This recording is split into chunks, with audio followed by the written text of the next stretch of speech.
guys, Brent Hull for Old House Journal. In an architectural salvage yard, a secret place that you have to know. If you don't have one in your town, drive to the next town. Find one of these places because this is where you will find all the things that aren't made for your house anymore in an architectural salvage yard. Great tour today. Come join me.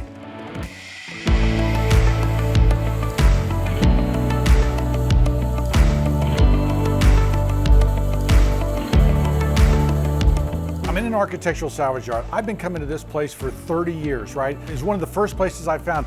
I found my first architectural millwork book. I was talking to the owner, Ralph Watterson, and I was saying to him, hey, do you know where I can find like what would a builder have looked at in 1920? What kind of books would he have looked at for millwork? He goes, oh, here, use this book. The first book I found, started salvaging, trying to find those things. This is a place that's top secret for old house owners. If you're working on an old house, if you just bought an old house and want to know where to buy things like clawfoot tubs, right? Like light fixtures. Look at all these chandeliers, right? Some from the 40s and 50s, some of them much older than that. Bust of Elvis, right? You don't find that everywhere. There are things that you learn, and just by standing in an architectural salvage yard, you can learn things. I began to see these bathroom suites in black and pink and green and red, right? All these crazy colors, that's from the 1930s. Now, I'm in Fort Worth, we're at Old Home Supply. I would consider it one of the top architectural salvage yards I've been in. I frequent architectural salvage yards. Why? Because if I go to one in New England, right, I'm going to see a much different character of products, right, that you would see in New England, you're going to see here, right? You know, things from a federal period or things from the Georgian period, fireplaces and things like that, that aren't available here, right? They're available in an older salvage yard. So when I go to different parts of the countries, I like to go to these architectural salvage yards because they teach me about building in those areas, right? What are these for, right? These are the sconces that would go beside a mirror in an old bathroom, okay? Notice they're made out of porcelain, some with them pull chains, some with the things, but these would go on either side of your bathroom. You can't find these things anymore. Look at these plumbing fixtures, right? Just bins and bins of plumbing fixtures. There's hardware in this style, right? Different handle sets for the front of a building. These would be for like a commercial building. This is for a house, a little bit more decorative. This is a colonial revival, right? We begin to see all these different details. Plates and escutcheons that would go on an interior of a door. Doorknobs. I've come here and bought hundreds of doorknobs, right? Spindles. If you're trying to fix an old doorknob, sometimes you need these historic spindles, split spindles, different things like that. Anything to fix a house, there's hinges, there's brackets, all kinds of fun things that you have to have if you're working on an historic house. You have to have these products, and they're not available in many catalogs. That's why I love this kind of place.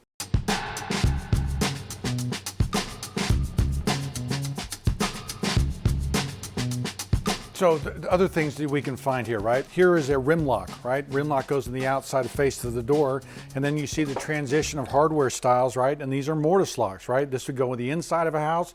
Interior, this is an exterior one. You got the push buttons out here, all kinds of things like that, right? Lighting, right? The exterior sconce on the outside of your house. Look at these wonderful things, right? Look at the beautiful flame globe, little drop thing, kind of Beaux-Arts, little arts and crafts there. We look over here, we get to some period revival things.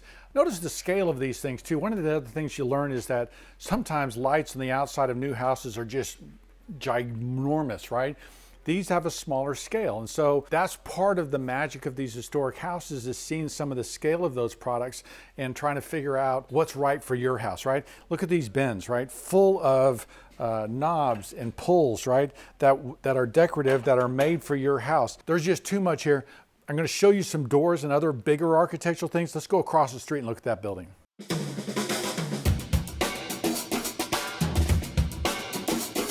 Okay, so now we're across the street, right? And this is kind of the door factory, right? You see blinds in here, you see shutters, you see front doors, right? That's a typical front door in a bungalow style house. You got the high bottom rail that's about 15 or 16 inches high, this open light divider. Totally typical in our area with that arts and crafts and even period revival things. You see arch top things, you see front doors, all kinds of crazy things in here, and we're just beginning, right? Here's a front door, a plank style door that would have been popular in the 1920s and 30s as a period revival style. Old screens like this. Now this screen is a Victorian screen, right? You can tell because of the turnings and things like that, but this probably dates from the 1890s. And so you're gonna see a mix of things. Look at this too here. If you're ever looking for old window glass, right? These places are awesome for finding window sash. Now these sash like this, right? That we're using in our window workshops actually is the cheapest way to buy wavy glass. As you come to a yard like this, you might pay $20 or $30 for a sash like this, but you get, you know, $100 worth of historic glass. And so if you have a project where you're trying to get things done like that, this is the best place to buy historic glass. Window weights, everything for your windows. You know, there's a bunch of screens here of different sizes and how they used to clip on with the different hardware. There's screen doors here. And look at all these window sash, right? Tons of opportunity for us to maybe find a sash in a typical size that would be great for us, but you know, no longer is working somebody else's house. Remember, I've talked about in other videos how styles change, like doors and windows change as styles go on. This 5-panel door, right, with this kind of raised panel, changes into a single panel door or a 2-panel door. And then as you look at these doors, you can actually start dating them by their thickness, right? The standard size thickness is about 1 3/8 inches, and all of a sudden you see a door that's thin, and then look what's going on with the handle, right? I've got a rim lock here on this door. So we know this is a fairly early door. Not only is it thinner, right, but I've got the old shadow lines of a rim lock here, which helps me know kind of when it was made and what was going on with it, right? All of these things are clues. When I talk about sleuthing through a house and trying to figure out when a house was built, using doors and millwork terms like that and trying to figure out when was something built. Look at this, for instance, right? We know this is much later. It's solid slab, right? Open light above, might even have been a commercial door, right? But this is something that never would have been around in the 1890s because you didn't make hollow core doors, right? And that is a 1940s and 50s thing. But we begin to date and look through in here and look, how do I know that this is a contemporary French door, right? Open light door. Look how small that rail is. I was just talking about that other rail that was like 15 or 16 inches in the 20s or 30s. As it gets later in the period, that thing shrinks down. Now we're into the 2-panel doors. These big pieces of plywood separated like this, either 1 or 2 panels. Now we're in the 1920s or 30s. All of these things, guys, are chronicling how times change and chronicling how buildings and styles change. And then we can look at anything in an historic house and know how old it is based on what's in there.